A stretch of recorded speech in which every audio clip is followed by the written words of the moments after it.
Welcome to everyday cooking. இன்னும் எங்கள் சேனலுக்கு சப்ஸ்கிரைப் பண்ணாமல் இருக்கிறீங்களா? மறக்காமல் கிளிக் பண்ணுங்கள் சப்ஸ்கிரைப் பட்டனையும் பெல் ஐக்கானையும். எப்போது எங்களோட கனெக்டடாக இருங்க அண்ட் சப்ஸ்கிரிப்ஷன் ஃப்ரீ. இன்னைக்கு நம்ம வாழைப்பூ கூட்டு எப்படி செய்யறதுன்னு பார்க்கலாம்.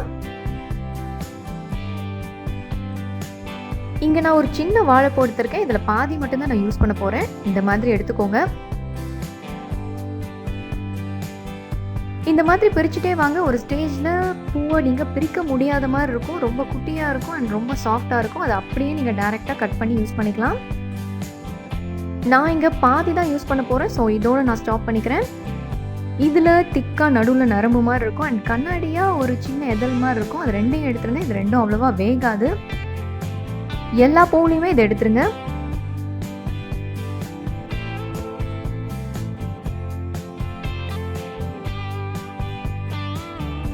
இப்போ இதை குட்டி குட்டியாக சாப் பண்ணிக்கலாம்.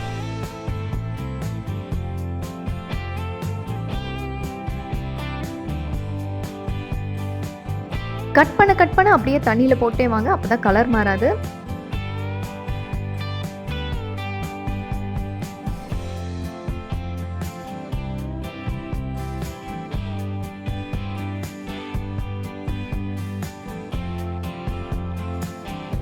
ஸோ கட் பண்ணி பூ ரெடியாக இருக்குது. இது ஒரு பக்கம் இருக்கட்டும். அடுத்ததான் பேனில் கொஞ்சமாக ஆயில் விட்டுக்கலாம்.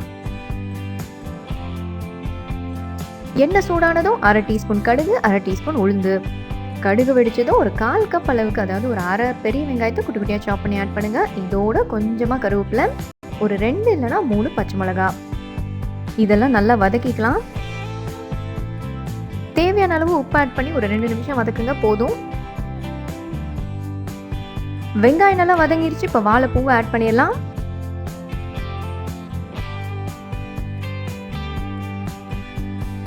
பூவை நல்லா வேக வைக்கணும். அதுக்கப்புறம் தான் நம்ம பருப்பு ஆட் பண்ண முடியும். ஸோ ஒரு 1/2 கப் அளவுக்கு தண்ணி ஊற்றுங்க. இது லைட்டாக கொதிக்க ஆரம்பிக்கட்டும். கொதிக்க ஆரம்பிச்சதும் மூடி போட்டு இதை வேக விடலாம். யூஸ்வலாக வாழைப்பூ வேகிறதுக்கு 10லேருந்து 15 நிமிஷம் ஆகும். ஸோ வேகலைன்னா தண்ணி இன்னும் கொஞ்சம் ஊற்றி நல்லா வேக வச்சுக்கோங்க. இங்கே எனக்கு வாழைப்பூ வெந்துருச்சு. ஸோ அடுத்ததான் நான் பருப்பு ஆட் பண்ண போகிறேன். இது பாசிப்பருப்பு. இது ஒரு 1/4 கப் இருக்கும். ஒரு கையளவுக்கு பாசிப்பருப்பு எடுத்து வேக வச்சு ஆட் பண்ணிங்கன்னா கரெக்டாக இருக்கும். இதோட கொஞ்சமாக தண்ணி சேர்த்துக்கலாம். ஒரு 1/4 கப் அளவுக்கு தண்ணி. எல்லாம் நல்லா கலந்து வரணும். அதுக்காக தான் தண்ணி. ஆல்ரெடி உங்கள் பருப்பில் தண்ணி இருந்துச்சுன்னா தண்ணி தேவையில்லை. நல்லா கலந்து விட்டுட்டு 2லேருந்து 3 டேபிள் ஸ்பூன் அளவுக்கு தேங்காய் துருவல் ஆட் பண்ணுங்கள். ஏற்கனவே எல்லாம் வெந்தது தான். ஸோ ஒரு 1 நிமிஷம் இல்லை 2 நிமிஷம் அதை நல்லா கிளறிக்கோங்க. இதோ ரெடி ஆயிடுச்சு. ஸோ வாழைப்பூ கூட்டு இங்கே சூப்பராக ரெடி ஆயிடுச்சு. வேறொரு இன்ட்ரெஸ்டிங்கான ரெசிபியோடு உங்களை சந்திக்கிறோம். எங்கள் வீடியோஸ் எல்லாம் பிடிச்சிருந்தா லைக் பண்ணுங்கள், ஷேர் பண்ணுங்கள், கமெண்ட் பண்ணுங்கள் அண்ட் மறக்காமல் எங்கள் சேனலுக்கு சப்ஸ்கிரைப் பண்ணுங்கள்.